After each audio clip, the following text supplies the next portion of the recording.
এই ডালাল গো ডালাল, এই যে ডালাল ডাকো।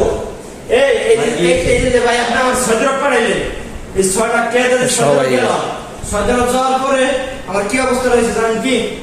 আমি না বউগুলা খান পালা হাঁটতেছি, না খাই হাঁটতেছি, না ঠিক মতো কিছু করা হাঁটতেছি। আমার টাকা ফেরত দেন। আজকে আপনি টাকার মধ্যে আমার টাকা দিবেন। টাকা কি কইলে দেওয়া যায় না, আজকে আমার টাকা দিতে হইব। আপনি আমার 6 লাখ টাকা দিয়ে পাঠাইছেন, আমি একটা টাকা বেতন পাই নাই। আমার খাওয়ান দেন না, আমার গোসল করার পানি দেন না। তোমাকে টাইম দিলে তোমাকে আপনি আমার টাইম দিয়েছি দেবে একটু ধৈর্য ধর একটা মাস, তারপর তোমার যে ফ্রি ভিসাতে তোমার আনছি আমি তোমার কাজ দিন, তাই না? ভাই আমি 6 মাস সদ্রব্য হা, আমার না একটা বেতন দেয় কোম্পানি, না একটা টাকা দেয়। আজকের ভিতরে আপনার টাকা দিতে হবে, যেভাবে হোক টাকা দিতে হবে আপনার। আমি কিছু জানি না, যদি টাকা না দেন আপনি এই জায়গায় থাকা পারবেন না। এই জায়গায় পুরো দেখুন ভাই মাথা ঠান্ডা করে একটু বসেন এখানে, আমি দেখতেছি আমার আমার ওকুল কথা হয়েছে। আবার কি করবে এটা কর। আচ্ছা ঠিক আছে, আপনি একটু ধৈর্য ধরেন, আমি আমার রোগের লোক আলাপ করছি, ঠিক আছে? এক হচ্ছে 10-15 দিন অপেক্ষা করেন, এর ভিতরে একটা কোম্পানির ভালো একটা কাম রেস্টুরেন্ট ঢুকাই দেবো, ঠিক আছে?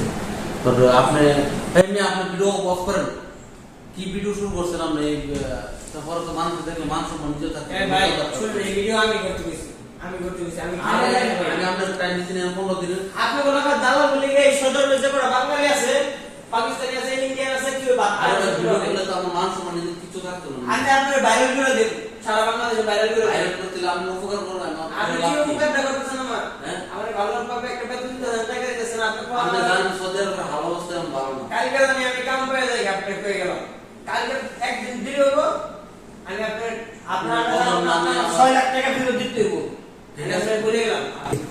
হ্যাঁ, আপনারা আসলে দেখেন, আপনারা যখন ফ্রি ভিসা নিয়ে আসবেন দেখেন কি সমস্যা। আমি ফ্রি ভিসার লোক আনছি, কাম দিতে পারেননি। সৌদি আরবের ভালো অবস্থা ভালো না।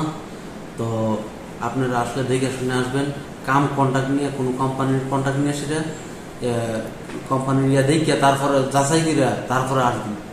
এইভাবে আসলে ঝগড়াঝাটি করে কোনো লাভ নেই, টাকা পয়সা ফেরত দেওয়া সম্ভব না। আপনারা এই জিনিসটা মাথার মধ্যে রাখবেন সবসময়।